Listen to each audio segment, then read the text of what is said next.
அண்மை செய்தியை பார்த்துக் கொண்டிருக்கிறோம். 10 மற்றும் 12ஆம் வகுப்புகளில் அதிக மதிப்பெண் எடுத்த மாணவ மாணவிகளுடன் தவிக தலைவர் விஜய் இன்று சந்திப்பை மேற்கொள்ளவிருக்கிறார்.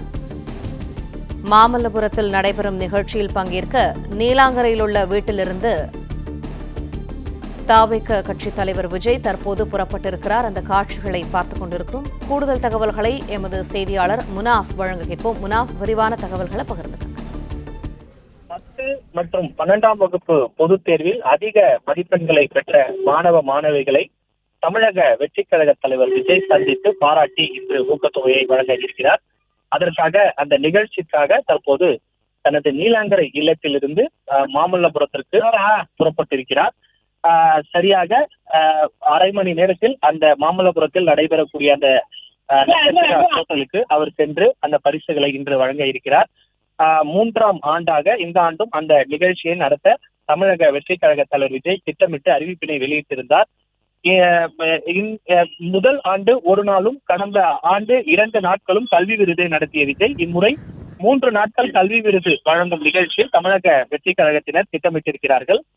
குறிப்பாக கள்ளக்குறிச்சி, அரியலூர், ராணிப்பேட்டை, கடலூர், சென்னை, காஞ்சிபுரம், கன்னியாகுமரி, திண்டுக்கல் ஆகிய மாவட்டங்களைச் சேர்ந்த தொகுதிகளில் இருந்து 10 மற்றும் 12ஆம் வகுப்பு பொதுத் தேர்வில் முதல் 3 இடங்களை பிடித்த மாணவர்களை அழைத்து ஊக்கத்தொகை இன்று தமிழக வெற்றிக் கழக தலைவர் விஜய் வழங்க இருக்கிறார். இந்த நிகழ்ச்சிக்காக தற்போது தனது நீலாங்கரை இல்லத்திலிருந்து புறப்பட்டிருக்கிறார். இன்று மொத்தமாக 540 மாணவ மாணவியர்களுக்கு இந்த பரிசு தொகையை வழங்க இருக்கிறார் தமிழக வெற்றிக் கழக தலைவர் விஜய். ஏற்கனவே கடந்த 2 முறை நடந்த இந்த நிகழ்ச்சி 3வது முறையாக தமிழக வெற்றிக் கழகத்தின் சார்பில் இந்த நிகழ்ச்சியை நடத்த திட்டமிட்டு அதற்கான அறிவிப்பையும் கடந்த சில நாட்களுக்கு முன்பு தமிழக வெற்றிக் கழக தலைவர் விஜய் அறிவித்திருந்தார். அந்த வகையில 3வது ஆண்டாக இந்த ஆண்டும் அந்த நிகழ்ச்சியை தமிழக வெற்றிக் கழகத்தின் சார்பில் நடத்தப்படுகிறது.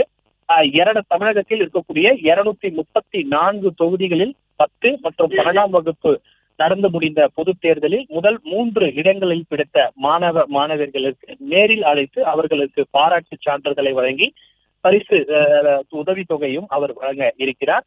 இதற்காக பல்வேறு மாவட்டங்களிலிருந்து நான் குறிப்பிட்டது போல கள்ளக்குறிச்சி, அரியலூர், ராணிப்பேட்டை, கடலூர், சென்னை, காஞ்சிபுரம், கன்னியாகுமரி, திண்டுக்கல் உள்ளிட்ட சுமார் 30க்கும் மேற்பட்ட மாவட்டங்களைச் சேர்ந்த தொகுதி வாரியாக இந்த 10 மற்றும் 12ஆம் வகுப்பு பொதுத் தேர்வில் முதல் 3 இடங்களை பிடித்த மாணவ மாணவர்களுக்கு தமிழக வெற்றிக் கழக தலைவர் விஜய் இந்த பரிசு தொகையும் உதவித்தொகையும் வழங்க இருக்கிறார். அதற்காக தனது நீலாங்கரை இல்லத்திலிருந்து அந்த மாமல்லபுரத்தில் நடைபெறக்கூடிய அந்த நிகழ்ச்சிக்கு தமிழக வெற்றிக் கழக தலைவர் விஜய் தற்போது தனது காரில் அந்த நிகழ்ச்சியை செல்வதற்காக புறப்பட்டிருக்கிறார்.